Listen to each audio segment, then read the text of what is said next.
सोने को हमेशा से सुरक्षित निवेश माना जाता है। भारत में सोना खरीदना निवेश का ही जरिया नहीं, बल्कि इससे लोगों की भावनाएं भी जुड़ी हुई हैं। हमारे देश में किसी उत्सव, शादी या शुभ अवसरों पर ही ज्यादा सोना खरीदा जाता है। ऐसे अवसर पर डिमांड को देखते हुए सोने के दामों में बढ़ोतरी भी देखने को मिलती है। और अब तो मौका है अक्षय तृतीया का।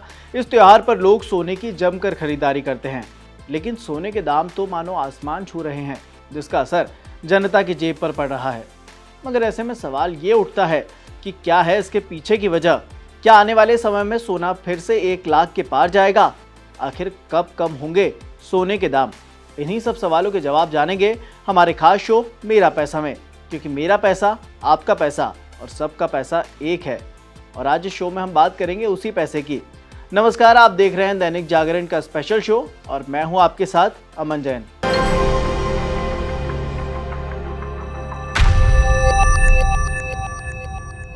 दरअसल सोने के दाम में हर साल अच्छी खासी बढ़ोतरी देखने को मिलती है, लेकिन लंबे वक्त से सोने की कीमतें बढ़ती जा रही हैं। 22 कैरेट सोने के दाम 89,550 रुपए, 24 कैरेट का भाव 97,680 और 18 कैरेट का भाव 72,000 के पार पहुंच चुका है। वहीं 1 किलो चांदी का रेट 1 लाख रुपए चल रहा है।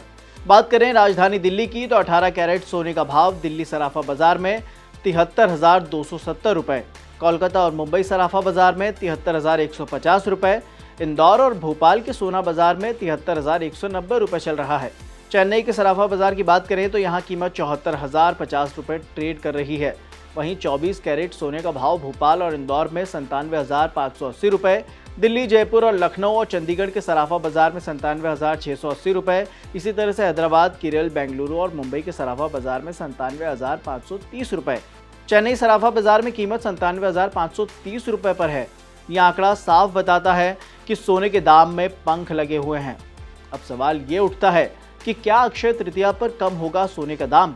खैर, इसे लेकर अभी कोई अनुमान नहीं जताया गया है, लेकिन अगर 10 साल पुराने आंकड़ों पर गौर करें, साल 2015 से लेकर अब तक के ही सोने के दाम देखे जाएं तो इनमें 68,964 रुपए प्रति 10 ग्राम का अंतर देखने को मिला है। इसके साथ ही अगर पिछले 5 सालों का ही अंतर देखें तो 49,373 रुपए प्रति 10 ग्राम है। सोने के अब तक MCX पर 95,010 रुपए प्रति 10 ग्राम हाई रिकॉर्ड बनाया है। अब वैसे तो अक्षय तृतीया में फिजिकल गोल्ड खरीदना ही शुभ माना जाता है, लेकिन आप इस शुभ मौके पर डिजिटल गोल्ड भी बड़े आराम से खरीद सकते हैं। डिजिटल गोल्ड को खास बात यह है कि आप इसे अपनी सहूलियत के हिसाब से जितना चाहें उतना खरीद सकते हैं और रख सकते हैं। अक्षय तृतीया के शुभ अवसर पर ही सोना खरीदना इसे शुभ माना जाता है और चूंकि ये सबसे सुरक्षित निवेश भी है, इसीलिए आप इसमें निवेश करने से पहले सोचेंगे भी नहीं। फिलहाल के लिए इस खबर में इतना ही। देश और दुनिया के तमाम अपडेट्स के लिए आप देखते रहिए दैनिक जागरण।